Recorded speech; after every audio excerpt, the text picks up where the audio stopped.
Welcome back. Now for your 5-day weather forecast, we go outside to Tatiana Patterson. Sunny days will start your Thanksgiving weekend, but keep those umbrellas nearby. You may need them at some point during your celebrations. Here's your complete 5-day weather forecast. To kick off your weekend, skies will be clear with a high of 19 and a low of 9. Tomorrow will be another sunny day with clear skies. Expect a high of 19 and a low of 9.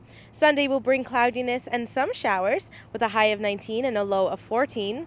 Thanksgiving Day, expect cloudy periods with a high of 16 and a low of 9. The clouds will stick around as we head back to work and school on Tuesday with variable cloudiness and some sunshine. A high of 17 and a low of 10. And that's all for your 5-day weather forecast. Have a happy Thanksgiving and enjoy your long weekend. Back to you in the studio. The jobless rate is down to its lowest level since December 2008. The September rate slipped 2 notches to 6.9% from 7.1% as young people headed back to school and fewer sought employment. Close to 12,000 jobs were created, better than the estimated 10,000. The Nobel Peace Prize has been awarded to the Organization for the Prohibition of Chemical Weapons. The OPCW is the group overseeing the destruction of Syria's chemical weapons.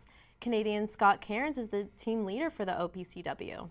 The samples or the evidence or the documents that we took while we were in Syria were properly recorded, documented, placed under tamper-proof seals, held in physical possession of an inspector or a designated official.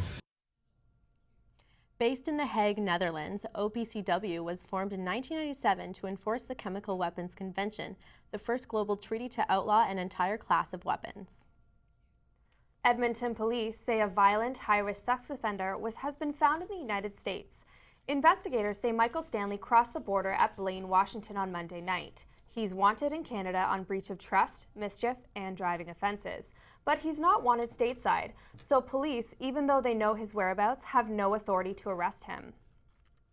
It's a happy ending for the Red Lobster server who was expecting a tip but instead received a receipt with the N-word written on it. Tony Christina Jenkins posted a picture of the note on Facebook. The Tennessee nursing student was suspended from work for posting the receipt online. When Jenkins returned to work, she received an unlikely surprise, a $10,000 tip. The money was raised through an online fundraiser called Tips for Christina. And now with your sports news, here's Aaron Kenny.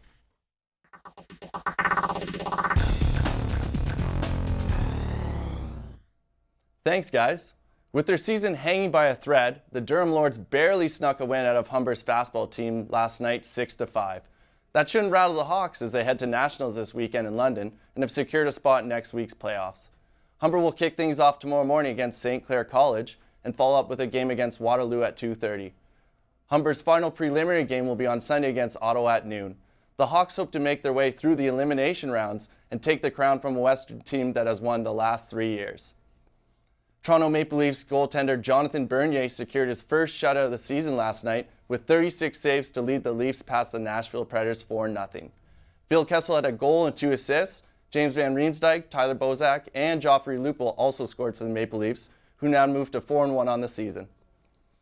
The Detroit Tigers pitcher Justin Verlander put the team on his back last night, throwing an incredible game to defeat the Oakland Athletics 3-0. Detroit stars shined as the reigning Triple Crown winner Miguel Cabrera hit a 2-run shot to go up 2-0 in the top half of the fourth. Detroit never looked back, and Verlander was like lockdown at Alcatraz to send the A's packing and advance the ALCS. The Los Angeles Dodgers and St. Louis Cardinals face off tonight in Game 1 of the NLCS. The Dodgers will send A's Zach Greinke to the mound to face the Cardinals' Joe Kelly. First pitch goes out at 8:37 Eastern. The Toronto Raptors welcome back former teammate and Primo Pasta poster boy Andrea Bargnani tonight in preseason action against the New York Knicks at the ACC. Both teams look to move forward, but expect Bargnani to hear it from the Raptors faithful. Tip-off is at 7:07 Eastern. Chicago Bears quarterback Jay Cutler threw 2 touchdown passes to Brandon Marshall in a 27-21 victory over the New York Giants on Thursday night. Tim Jennings had 2 of Chicago's 3 interceptions against Giants quarterback Eli Manning as they snapped their losing streak. The Giants, meanwhile, fall to 0-6 and chances of saving their season slip further away. 1 part family, a dash friends, 1 large turkey, a dozen adult beverages, 1 long weekend, and a classic CFL matchup. the perfect recipe for our game of the weekend. This holiday Monday, the Toronto Argonauts will play in Hamilton against the Tiger Cats at Alumni Stadium.